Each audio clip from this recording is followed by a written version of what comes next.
Então, esse acompanhamento, ele é sempre dinâmico. Você vai vendo esse paciente a cada 6 meses ou menos, orientando, tratando alergias, olho seco, orientando para nunca coçar os olhos, não deve falar que coçar o olho faz mal, gente, porque a maioria dos pacientes não sabe que coçar o olho faz mal.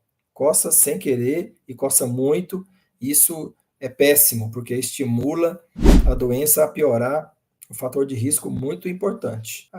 Então, a nossa missão aqui é prevenção, é fazer diagnóstico precoce e controle de progressão. Esse acompanhamento, realmente, ele é muito importante, é onde você vai fazer o controle da progressão, porque o diagnóstico precoce é só o começo.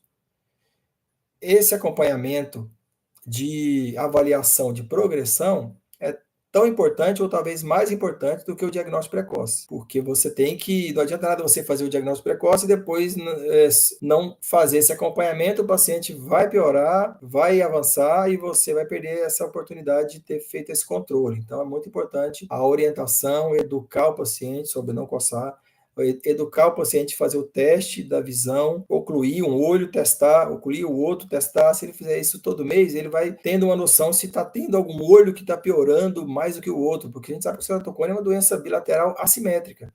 Sempre, ou na maioria das vezes, tem um olho melhor e o outro pior. Então, se ele conseguir fazer isso, ele vai perceber e vai te procurar, ou vai num médico oftalmologista e vai falar, olha, a visão do meu olho tal está piorando. Porque com a visão dos dois olhos o tempo todo, o cérebro, a pessoa não percebe que a visão de um olho só está piorando porque tem um outro olho que está melhor.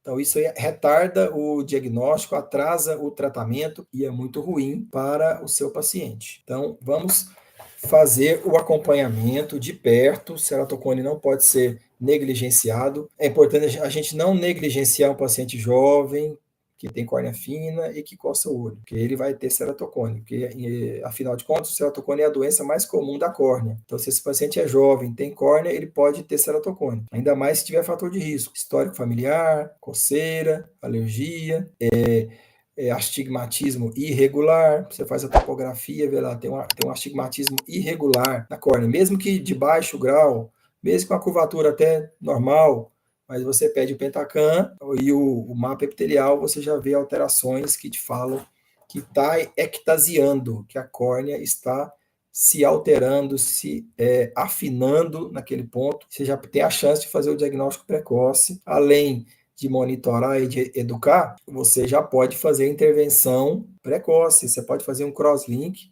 nesse paciente jovem, com 12 anos, com 14, com 15, pode fazer crosslink se tiver realmente uma ectasia, um ceratocone, estágio subclínico, estágio 0, que o paciente ainda é 20/20, ainda tem visão boa. A gente quer preservar a visão boa que o paciente tem. Não esperar ele ficar praticamente cego para você poder agir, porque aí já passou. Então, nós temos que ser médicos ativos, é o que eu falo. Vamos nos transformar de médicos passivos, reativos, para médicos ativos, ou seja, médicos que procuram ali ativamente aonde está o ceratocone subclínico, o ceratocone estágio 0, e muitas das vezes, além da educação e da orientação e do acompanhamento de perto, a cada 6 meses ou menos, você já fazer intervenção precoce, não é? Você já fazer um crosslinking ali para estabilizar essa doença, controlar no mínimo 7 anos, 5 a 7 anos, até 10 anos às vezes, dependendo da córnea desse paciente. E se for preciso, você faz um novo crosslinking depois desse tempo, se você vê que está tendo progressão. Acompanha e você vê se está tendo progressão. Se tiver, você pode repetir o crosslinking para proteger esse paciente, para manter a visão boa, para não deixar que piore, para ele não ter que fazer um transplante de córnea no futuro, porque um paciente jovem conviver com transplante de córnea não é fácil. O paciente vai interferir ali na atividade escolar dele, vai interferir no trabalho dele, vai interferir para dirigir. Então, são rotinas habituais que podem ficar prejudicadas mesmo com transplante de córnea. Mesmo o transplante mais bem feito, a gente sabe que o transplante tem uma validade, depois de 20 anos, por aí, já começa a complicar. Então, nós temos a rejeição, né? Nós temos que evitar esse tipo de coisa.